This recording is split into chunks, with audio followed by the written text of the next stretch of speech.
সমস্ত জায়গায় এলান হইয়া গেছে আব্দুল করিম আর দুনিয়ায় নাই।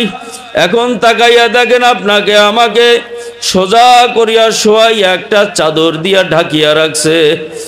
এখন আত্মীয় স্বজনকে খবর দেয়, পাড়া প্রতিবেশীকে খবর দেয়, সবাই আসিয়া আসিয়া মুখটা জাগাইয়া দেখে আর চোখের পানি ফালায়। আহারে,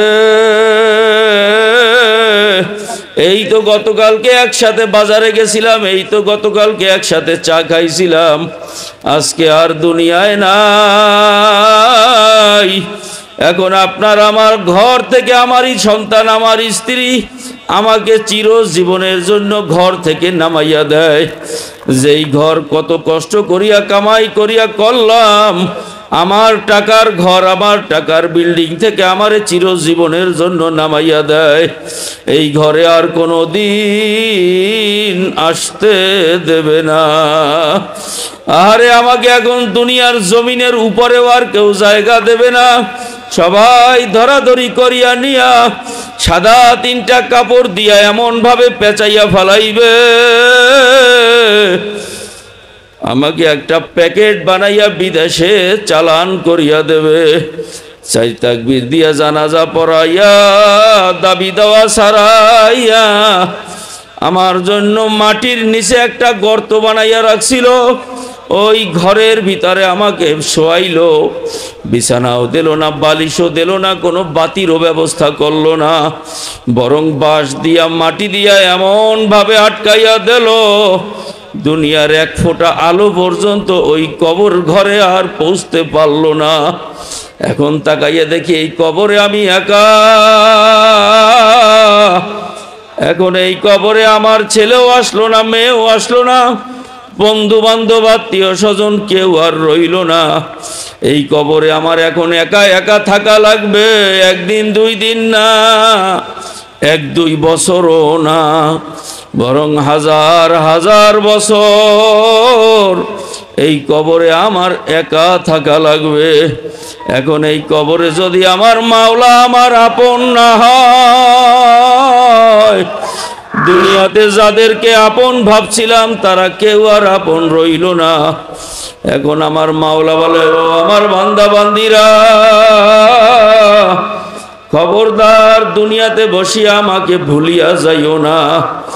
দুনিয়াতে যদি আমাকে ভুলিয়া যাও, ওই কবরে বসিয়া বিপদে পড়িয়া যখন আমাকে ডাকবা, আমি মাওলাও কিন্তু তোমাদেরকে ভুলিয়া যাব। তখন কিন্তু আর হাজার বার ডাকলেও সাড়া দেব না।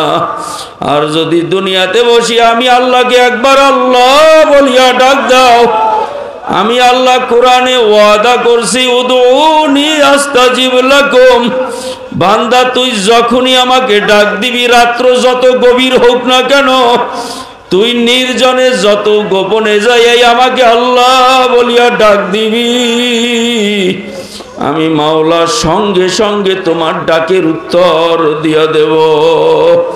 বান্দা যদি জানতে চায়, মাবুদ গো তুমি আমার ডাকের উত্তর দেবা, তুমি আমার থেকে কত দূরে? আল্লাহ বলে, না বান্দা, আমি তোমার থেকে মোটেও দূরে না, বরং নাহনু আকরাবু ইলাইহি মিন হাবলিল ওয়ারিদ, আমি তোমার সার রগের চেয়েও তোমার কাছেই আছি। ও বান্দা,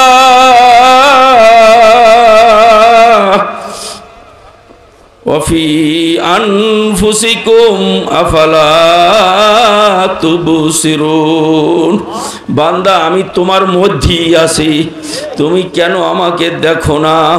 হে আমার ভাইরা, আমার বন্ধুরা, কেন দেখি না? কারণ গুনাহ করতে করতে কলবের চক্ষু অন্ধ হইয়া রইছে। এই কলবকে জিন্দা করার জন্য মাওলার জিকির বেশি বেশি করা লাগবে। যখন জিকির করব লা ইলাহা ইল্লাল্লাহ, দিলে মানা খেয়াল করবা আল্লাহ বাদে কেহ মাবুদ নাই। যখন জিকির করব ইল্লাল্লাহ, খেয়াল করবো আমার কলব, ওই যে বান্ধুদের দুই আঙ্গুল নিচের কলব, ওই কলবে ধাক্কা মারবো আর খেয়াল করবো আমার কলবে আল্লাহই আছেন। যখন ডাক দেব আল্লাহ,